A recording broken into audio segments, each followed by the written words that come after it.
conclusion writing in essay. So conclusion, why it is important. You have written a piece of writing. You have taken 8-9 pages. Now, naturally, so many things you have discussed. You have discussed so many things. You have discussed the why it is important. You have discussed the problems as well. You have discussed how to inculcate in the present time as well. Now you need to give a giveaway or takeaway from your piece of writing. That is why we write conclusion. So how to write the takeaway? First of all, the 8 or 9 pages, what argument you are stating, you will try to summarize it. Summarize your argument in 4, 5 lines or 6 lines. Summarize it and briefly recap now the central argument that you were trying to make. Okay. So reinstate your core argument. That is the starting point of your conclusion. Now, the second part is the complication. So whatever argument you are giving, say for example, I say that there is no need of war. Okay, dialogues and diplomacy is needed. Now there are deeper conflicts. You do not agree with the war, but what about other countries? Countries who have made terrorism a state policy. What you can do with them? There are deeper conflicts. Then the situation where your honor, where your security is there, what can you do? These are contradictions. These are called as contradictions, deeper conflicts or complexity in the issues. You are discussing that. That is called as complication. Then the resolvable, the complication that you are giving, you will say that no, these things can be solved in this manner. Okay, you are giving a quick solution to the contradiction that you are providing. Okay, yes, there is a state-sponsored terrorism, but what we will follow is we will follow both the processes. We will follow the long-term process as well. We will follow short-term process as well. Short-term process will be to kill the terrorist, attack their bases. Long-term process will be what? Where the terrorism is happening, we will try to change the heart, because without the help of the locals, no terrorism can ever happen. Cross-border terrorism is impossible. So that is the long-term solution. As well as whatever the conflict is, we'll try to resolve in long term. It has to end. Okay. So that is the resolvable part. And we end with a rhetoric future. Here the philosophy will come. Without philosophy, the future part you can never write in a good manner. Okay. Here you will be utilize the philosophers and the philosophy. You will give a vision, and vision will be naturally your vision will be not having that much of depth. You will write your vision as well, but you will take a lot of weight from the philosophers and philosophy. Now, until now, you must not be understanding these things, but I will give the example, then you will understand it completely. What I was trying to say through SCOREF method. Again, we will take the same topic. The supreme art of war is to subdue the enemy without fighting, said by Sun Tzu.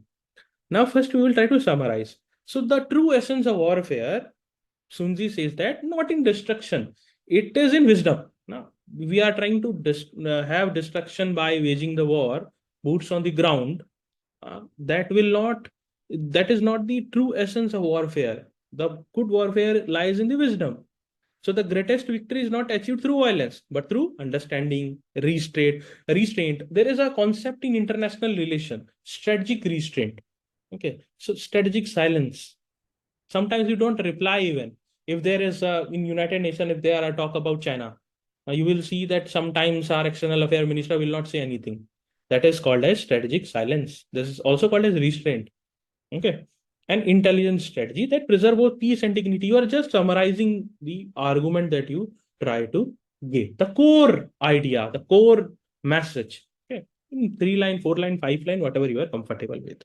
In the complication. But in today's world, conflict are not only fought on battlefield, but it is there in technology, in trade, in politics. You can see trade war. Trade war, you can see technology war. China is not trying to go and enter in Arunachal Pradesh. They are trying to hack your important and critical infrastructure. So this is happening. And even mines, they are trying to influence. West dominated the countries who became independent even after gaining the freedom by occupying the mind. Now they made you think that what is my way of living is superior to you. So then you became colonized. Now your mind became colonized, and that happened through at many levels, through literature, through movies, and so at various levels this was done. So the complication lies in fact that ego, fear, and mistrust when there will be ego, you will see that ego of some politicians leads to destruction. Like the ego of Vladimir Putin led to destruction, or Zelensky led to destruction, or Netanyahu, or any of the leaders. Ego is something which destroys countries. Sometimes fear and mistrust as well. You will see that now. Sometimes what happens is that BrahMos missile by mistake was launched by India on Pakistan. So at now a call was rang by DGMO level that this has happened because of this. The complete now detail was provided so that there is no mistrust, and that can lead to wars as well. Even in the situations of conflicts, like what was happening in the recent time between Pakistan and India, a small mistake could have resulted in a widespread destruction. That is why, again, a restraint is important. Reason and logic is important. India try to punish, but try to punish the real perpetrators, not the common people. This is the use of reason. Okay, this is the use of logic. Then resolvable. How we can resolve these conflicts? These conflicts can be managed through, again, the empathy, diplomacy, moral courage. Moral courage is very important. What is moral courage? See, there are different types of courage. One is physical courage. Physical courage is that you can jump 5 feet from 5 feet. You can scale the mountain. You can now face snake, tiger, lion. This is physical courage. What is moral courage? Moral courage is that there is a situation where a disaster has struck.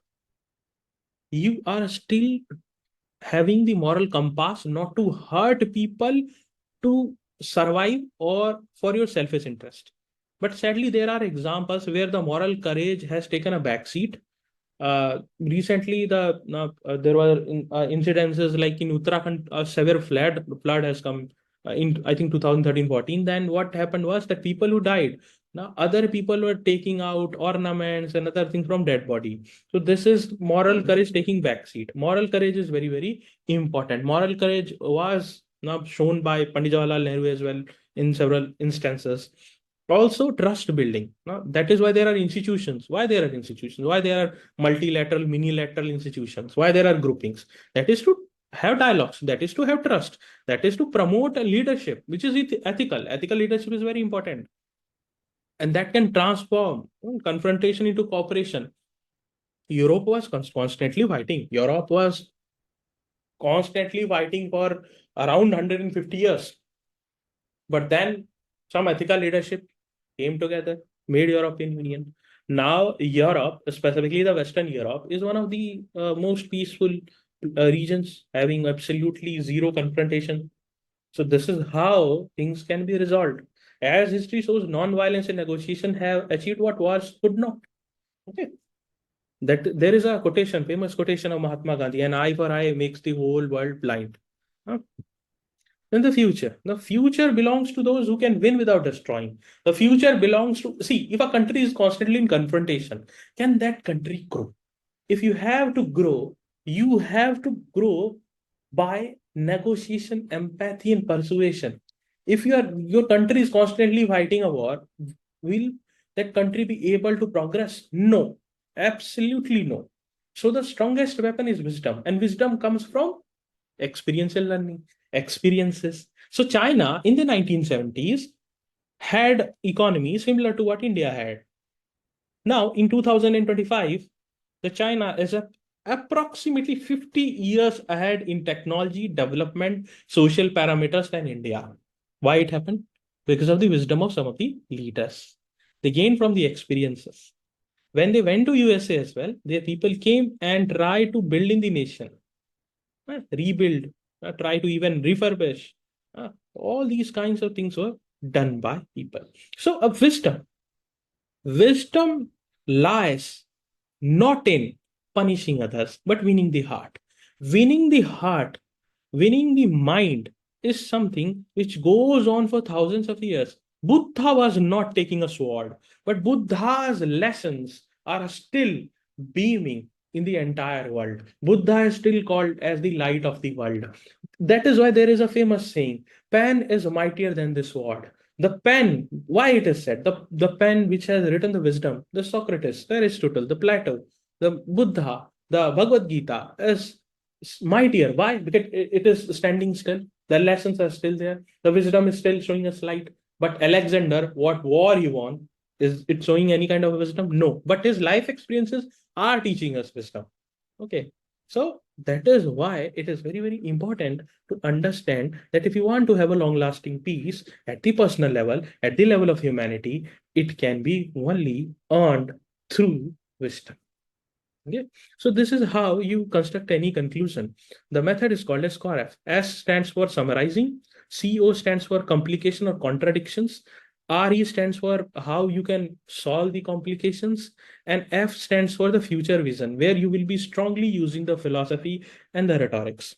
Okay, now the classwork which is there, I will discuss very quickly because I feel that I need to teach you once again through one more topic. Okay, this is a famous quotation of Ralph Waldo Emerson. Okay, Emerson quotations have inspired a lot of questions in last 2 years, and Emerson is one of the greatest philosophers in the in the present scenario. Lots of his teachings are very very applicable. Okay, so